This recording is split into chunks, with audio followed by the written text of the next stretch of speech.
All I'm saying is, if you're gonna get political, then like do it accurately and don't mess about with the inner workings of how shit works. Like, be honest, be intellectually honest, and don't try and dupe people. I don't like that. I don't. So I just watched Jack Ryan season 2. An interesting show. Season 1 was pretty good as well. That's the thing. Like, I think it's a show that if most people watched it, they would actually enjoy it. And it's shows like that, which is why I think, in terms of content, Amazon is sort of outdoing Netflix. I personally think so. I mean, if you look at the Amazon shows, The Boys, American Gods, which is either a like it or hate it show, but once you're into it, it's almost too weird to stop. And Jack Ryan, as well as a lot of other shows and films, specifically shows, I think they do shows relatively well compared to Netflix. They have more hits, I think, for me, for the stuff which I enjoy. Because I watched Stranger Things season 1, and I thought it was really good. It was good. I think it was overhyped. I watched part of season 2, and it just didn't really get me. I stopped. And I still haven't watched season 3, so, you know, that'll say what it does. But back to good old Jack Ryan. Pretty good acting, overall. I think Krasus kills it. I think he does a really, really good job in this role. I can see him as Mr. Fantastic, you know. I've said it for about 5 years. Krasinski as Mr. Fantastic, and then Blunt as Mrs. Fantastic. I see it. I don't know who would play the Thing.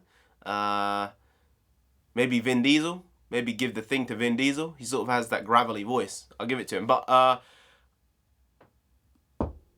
I'm unsure about a couple of things on the show. Still fun, still engaging, still brought you in. My problem is with the actual politics of the show, really. Because,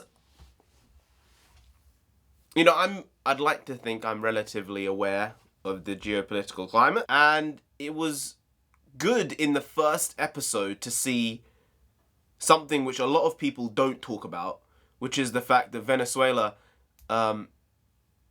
could become a real issue for the world.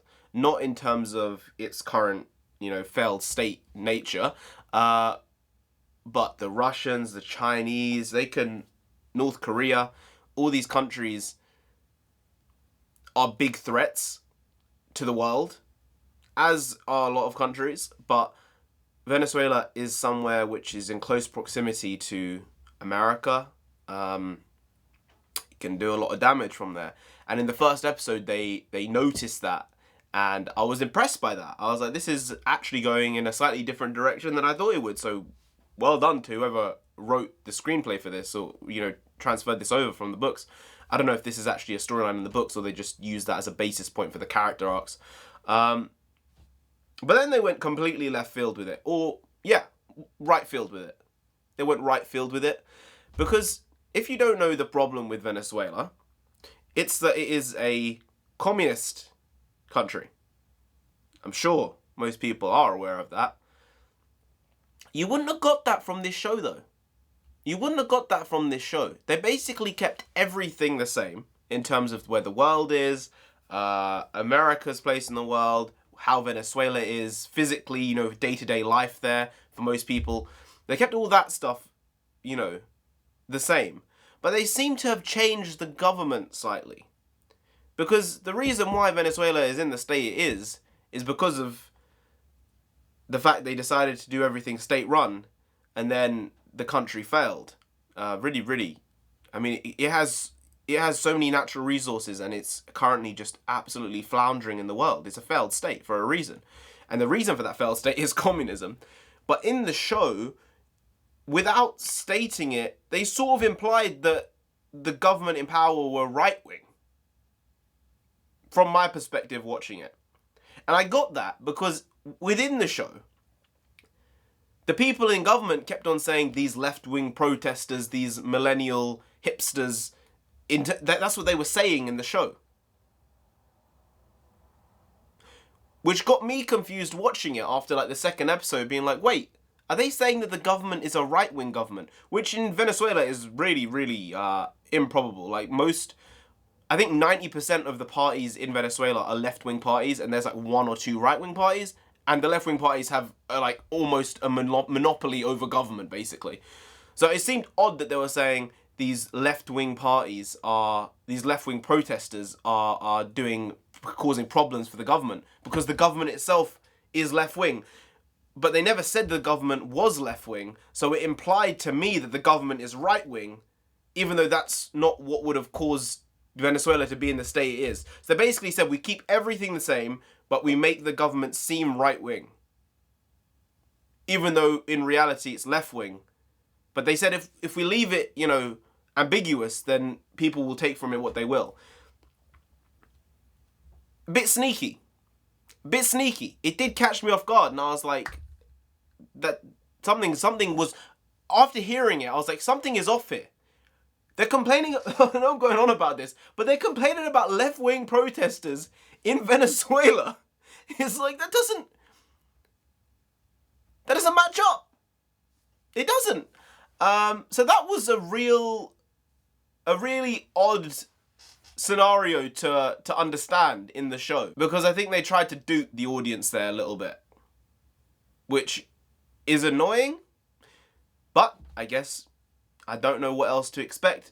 There has to be some type of politics in something, so they just decided to make it, you know, worthless. They turned something that could have been an actual story into, which could have been a story based in the real world, which it was 99%. They just turned it into pure fiction.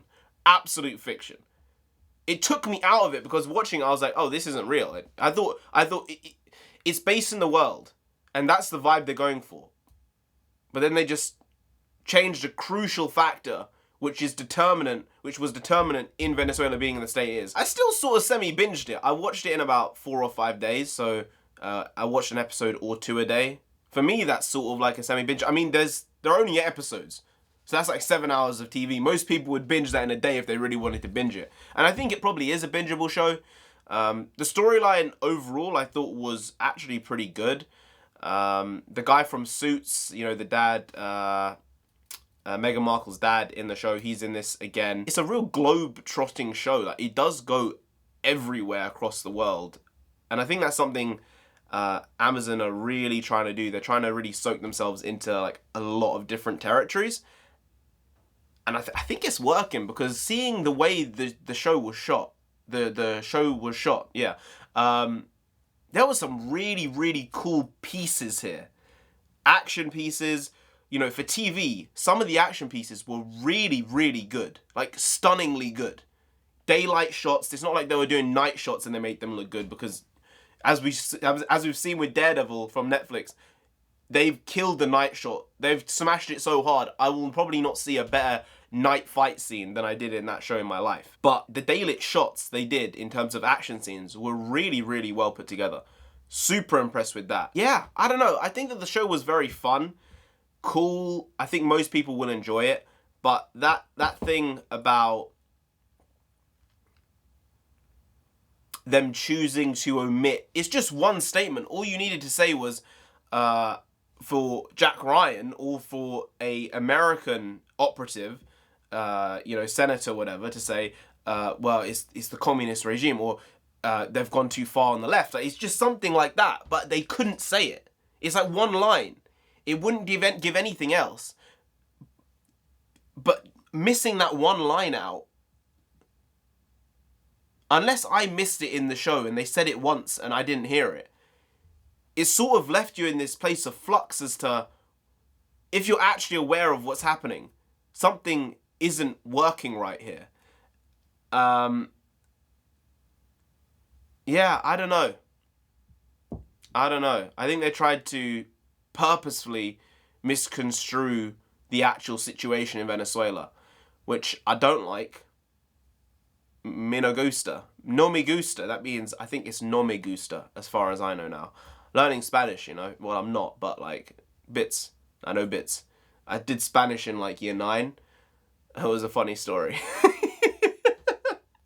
I got like 50%. The teacher was like, wow.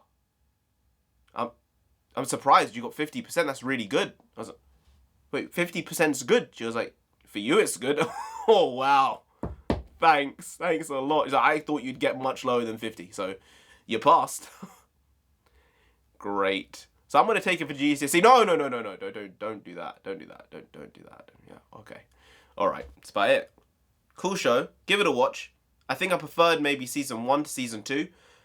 Actually, maybe I preferred season 2. I don't know. I think season 2 was more grounded, whereas season 1 felt more action-packed. Season 2 was more political, whereas season 1 was more warlike. I suppose it depends on what type of aspects you like in your war TV shows. War or politics. You probably like war in a war show. Politics probably just slow it down. But I thought it was quite engaging, quite enjoying. I enjoyed it quite a bit. If I was to rate it, 7.2. One watch, everyone knows the rules. That's basically how it works. Anyway, guys, if you did enjoy this video, please like, share, comment, and subscribe to the channel down there. If you didn't, then Jack Ryan himself will come after you, alright? Man, he's done things. He's done things he can't speak of. It's confidential shit. You can't talk about it. But you don't want that. You really don't. So just subscribe anyway to avoid that. And I've been NarendraTheComic. You've been great. I'll see you next time. Tomorrow. Make a video. Every day. Every day. See you tomorrow. Skadoosh.